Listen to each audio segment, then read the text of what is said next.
Music Indonesia. Selamat datang di Ragam Indonesia. Ada Joy Ricci di sini. Nah, selama 30 menit ke depan kita akan bersenang-senang di sini ya. Oke, tapi pengen tahu dulu nih, siapa nih yang masih ngantuk?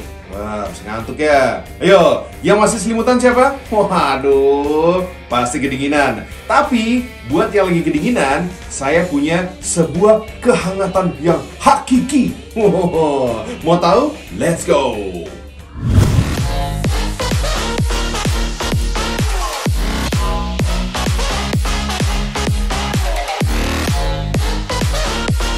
Fams, konon udah ada sejak tahun 2400 sebelum Masehi. Popularitas kue kering seakan gak pernah kandas. Mulai dari negeri para dewa di Yunani, variasi kue kering juga nyampe ke Sukabumi. Wih, kue apaan nih? Kenalin Fams, kue sari jahe dari kota Sukabumi, Jawa Barat. Warnanya coklat, rasanya nikmat, dan bikin badan jadi hangat. Kenapa bikin hangat? Dari warna dan bentuknya, kue ini emang udah jahe banget. Udah jadi kudapan legendaris dari tahun 1959. Bahkan, jahe yang dipakai juga jahe asli, bukan sekedar perasa buatan.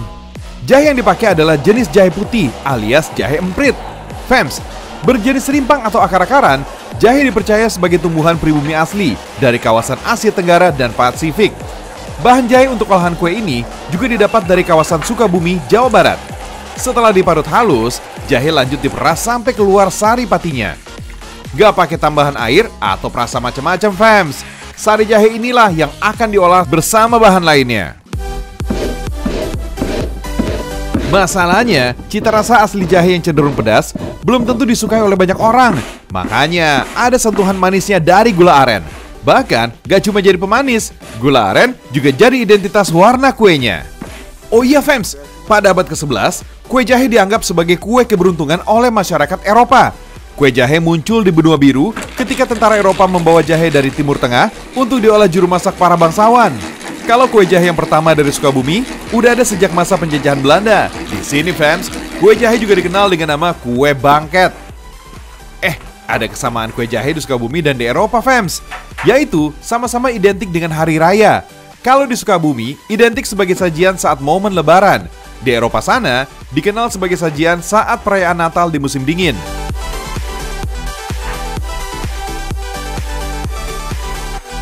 Kue jahe dari Sukabumi ini, bentuk cetakannya dibuat semirip mungkin seperti jahe. Mungkin biar bisa dibilang original kali ya, sampai bentuknya juga dibikin jahe. Sebagai penganan perlambang keberuntungan, kaum wanita di Eropa juga kerap memberikan kue jahe buatannya kepada para kesatria yang hendak berkompetisi. Biar menang gitu deh harapannya. Tersembunyi di sebuah gang di Jalan Siliwangi. Dari sinilah produksi kue sari jahe Animo yang legendaris di Sukabumi. Lebih dari 60 tahun, rumah produksi ini membuat dan memasok kue sari jahe. Weh, udah 60 tahun Fams. Kalau kita umur 60-an pasti udah pensiun kali ya. Tapi kalau kue jahe yang ini tetap berkibar. Di Indonesia, jahe dikenal sebagai jenis tanaman obat. Sering diolah jadi campuran bumbu masakan ataupun minuman herbal. Karena memiliki kandungan senyawa aktif di dalamnya, timbullah rasa pedas di tenggorokan dan hangat di badan. Walau udah diolah menjadi kue kering, sensasi pedas dan hangat di badan masih bisa kita rasakan saat menyantapnya. Selain kue jahe, ada satu lagi nih, penghangat khas dari Sukabumi. Sama-sama dari jahe, tapi yang ini beda bentuk dan rasanya. Kalau yang ini nih Fams, rasanya manis, tapi tetap bisa bikin hangat. Jajanan tempo dulu ini, kamu pasti tahu nih. Lagian siapa sih yang belum kenal sama manis lembutnya si permen jahe? Industri permen jahe ada yang masih eksis bertahan, memproduksi ribuan permen setiap harinya. Fams, jahe terbagi menjadi 3 jenis berdasar ukuran, bentuk, dan warna. Ada jahe gajah, jahe emprit, dan juga jahe merah. Nah, kalau jahe yang dipakai untuk olahan permen, biasanya memakai jenis jahe emprit, alias jahe putih kecil.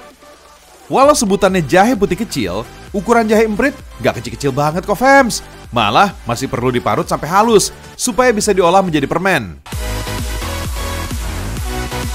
Berlokasi di Jalan Perana Babakan Jampang, Kecamatan Cikole, Sukabumi.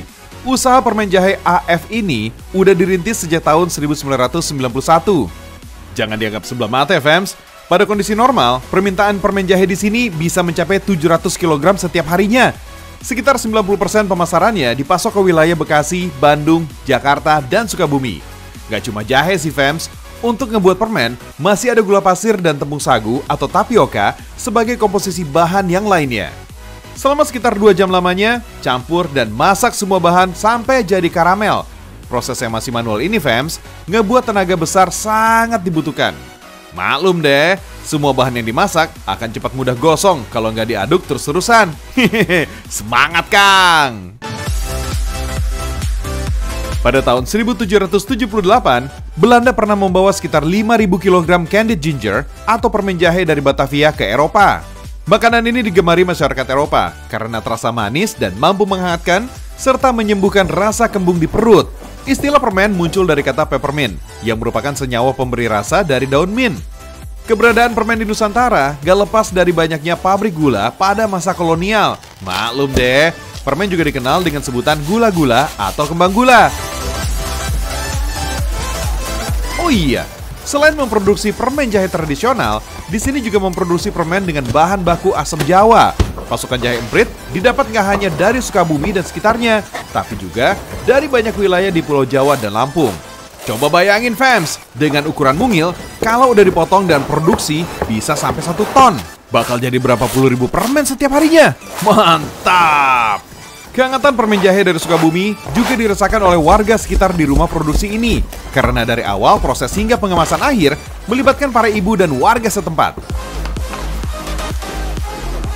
Dari dulu sampai sekarang fams, seperti inilah bentuk dan rupa si manis legendaris dari Sukabumi. Dari lokasi toko oleh-oleh sampai dijual asongan dalam bus kota, penjual permen jahe nyaris selalu ada. Dari Batavia sampai ke daratan Eropa, permen jahe asli Indonesia. Semua pada suka. Mengingat kawasan Eropa yang dingin saat musim salju, gak heran kalau permen jahe dari Indonesia jadi kegemaran sejak zaman dulu. Maklum deh, empon-empon seperti jahe emang sulit dijumpai di benua biru sana.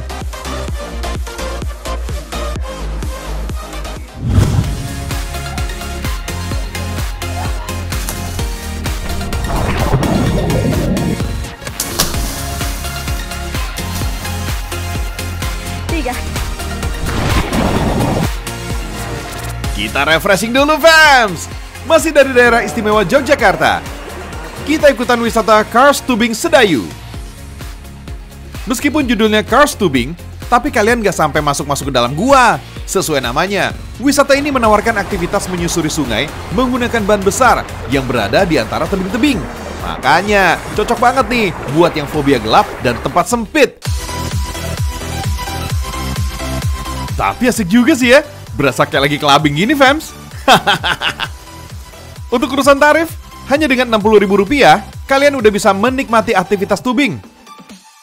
Lengkap dengan peralatan dan pemotretan gratis. Buat yang secara mental belum siap mengikuti rafting, tubing di sini bisa jadi alternatif yang gak kalah seru. Oh iya, pastikan menggunakan pakaian yang nyaman ya, karena meskipun menyenangkan, aktivitas ini termasuk olahraga air yang mengharuskan banyak bergerak.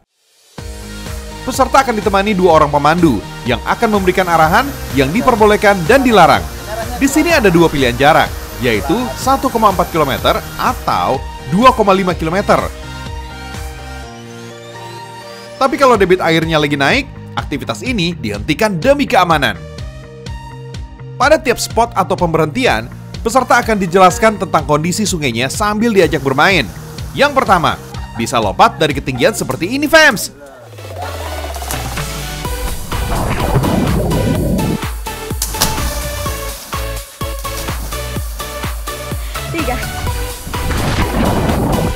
No worries. Kedalaman sungainya berkisar 2 meteran. Jadi nggak akan kebentur sama batu-batuan di dasar sungai. Ditambah lagi, ada mas-mas yang siap untuk membantu kalian. Oh iya, batuan di sini jenisnya batuan kars yang berasal dari lahar dingin yang membeku. Tapi nggak bahaya dan nggak terlalu keras kok. Makanya, aktivitas di sini juga bisa dilakukan oleh anak-anak.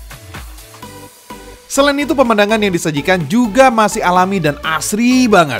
Tuh, lihat. Adanya ranting dan batang pohon yang tumbang membuat peserta seolah berada di bawah jembatan kayu. Aktivitas ini berada di Jalan Raya Wates Yogyakarta, kilometer 9,5.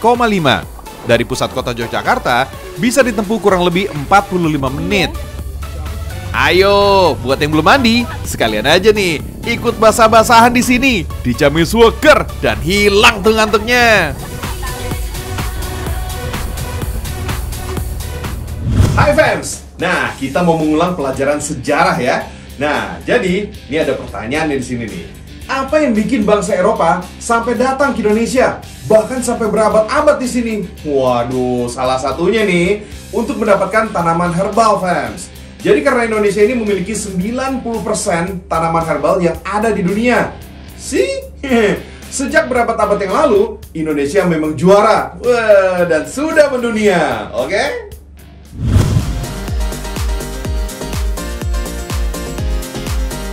Hebatnya lagi fams, tanaman herbal ini bisa langsung didapat di halaman rumah.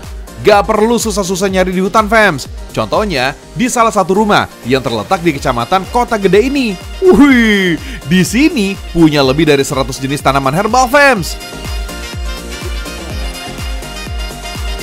Kebun tanaman herbal ini bisa juga disebut dengan kebun toga, yaitu kepanjangan dari kebun tanaman obat keluarga.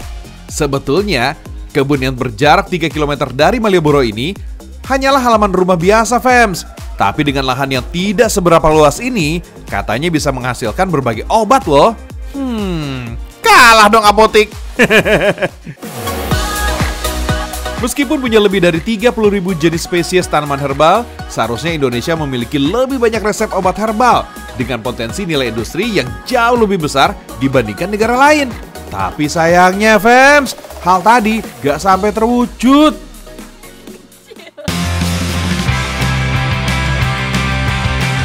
Bahkan, Indonesia masih kalah sama Tiongkok. Tiongkok yang hanya memiliki 13.000 jenis herbal bisa membuat lebih dari 100.000 resep obat herbal. Sebenarnya fams, budidaya tanaman herbal tuh gak susah loh. Gak perlu perawatan yang macam-macam atau lahan yang luas. Yang jelas, tanahnya harus mengandung unsur hara atau nutrisi.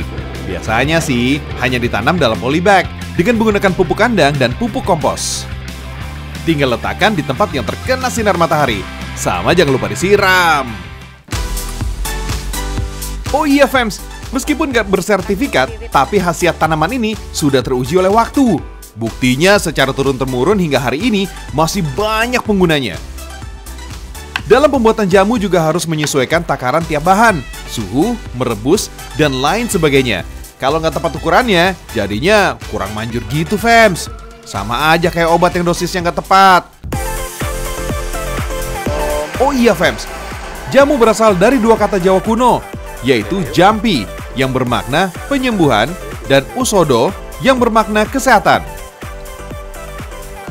Dari zaman dulu, konon rahasia kesehatan dan kesaktian para pendekar berasal dari latihan dan bantuan ramuan herbal seperti ini. Widih, ramuan pendekar fams. Jangan-jangan Iko Uwais rajin minum jamu ini nih. Oh iya fams, bukan hanya bisa menikmati dan belajar tentang jamu aja nih. Di sini juga bisa memesan nasi wiwit.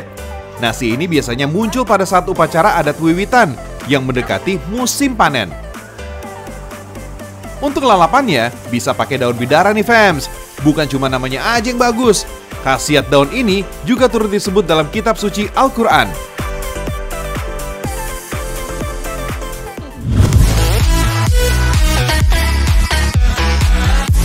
Oh iya, ngomongin soal jamu nih fams. Minuman tradisional ini bahkan bisa dihadirkan dengan konsep modern tanpa menghilangkan komposisi dan khasiat aslinya. Tuh lihat, menunya, alatnya, sama banget kayak yang ada di kafe-kafe. Kalian gak asing kan sama alat ini? Teknik saring ini juga bisa digunakan untuk bikin jamu kunyit asam fams. Kalau sama alat yang satu ini, udah kenal dong. Jamu tubruk ini digunakan untuk mengolah beras kencur. Dari namanya aja udah ketahuan kan? Ada beras dan ada cacahan kencur yang udah kering. Nih, salah satu menu yang bakal bikin kalian jatuh cinta sama jamu. Menu ini namanya saranti. Jamu ini diracik dari campuran beras kencur, kemudian diseduh menggunakan alat espresso. Mirip kopi banget deh. Terus, jamunya dicampur dengan susu, gula, dan creamer. Benarnya sih, minuman ini bisa disajikan panas atau dingin. Tapi, kayaknya lebih seru nih ya kalau disajikan dengan es batu. Ini juga jadi rekomendasi buat kalian yang belum suka jamu. Namanya Jaman Batu. Jamunya dibuat dari campuran lemon, madu, dan biji selasih. Ini sih kekinian banget. Nah, kalau peracik kopi kan dikenal dengan istilah barista. Ternyata peracik jamu ada sebutannya juga nih fams. Namanya acaraki. Acaraki adalah sebutan atau gelar yang disematkan pada orang yang ahli meracik jamu. Profesi ini udah digunakan sejak zaman kerajaan Majapahit.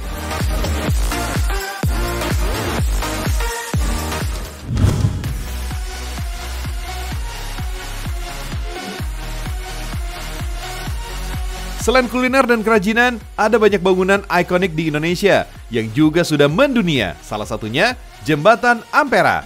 Nah, sejak tahun 2017 lalu, jembatan kebanggaan Wong Kito ini juga menjadi latar belakang dari game aksi Point Blank. Ayo, ngaku nih yang gamer nih, pasti pada paham deh. Tapi sayangnya, jembatan yang dulu bernama Jembatan Soekarno ini gak mungkin kita bawa pulang. Makanya, biar ada kenangan setelah berkunjung ke Palembang, kita bawa pulang nih, souvenirnya aja fams.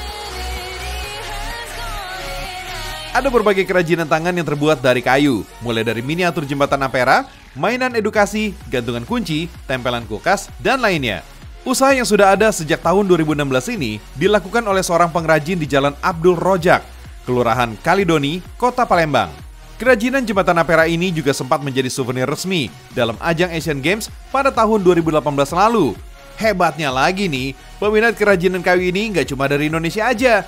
Beberapa negara dari Amerika, Perancis, dan Sudan juga tertarik memilikinya.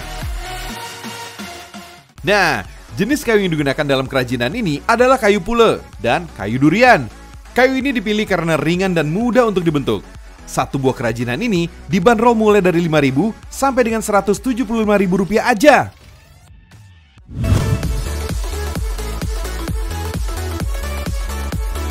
Berikutnya, kita explore Bali fams. Tapi bukan mau ke Pantai Bali ya. Kita mau bahas kuliner Bali. Lagi pula, gak perlu beneran ke Bali sih. Di Bekasi juga ada kok. Lokasinya di Kecamatan Pondok Gede, Jatiwaringin. Kalau untuk menunya, ada nasi goreng bakar Bali. Nasi bakar umumnya dibuat dari nasi yang dimasak dengan bumbu dan santan. Setelah matang, nasi dibungkus dengan daun pisang yang menyerupai nasi timbel. Setelah dibakar, nasi goreng bakar disajikan dengan ikan dori tepung dan sambal matah. Selain nasi goreng, kedai ini juga menjual olahan steak dengan rasa khas Nusantara. Misalnya, steak belahan jiwa ini dibuat dari bagian iga sapi yang disajikan dengan sos barbecue. Oh iya fams, kuliner Bali ternyata juga terkenal sampai ke negeri Paman Sam. Buktinya, di Miami ada kafe yang menyajikan menu khas Nusantara, termasuk menu khas Bali.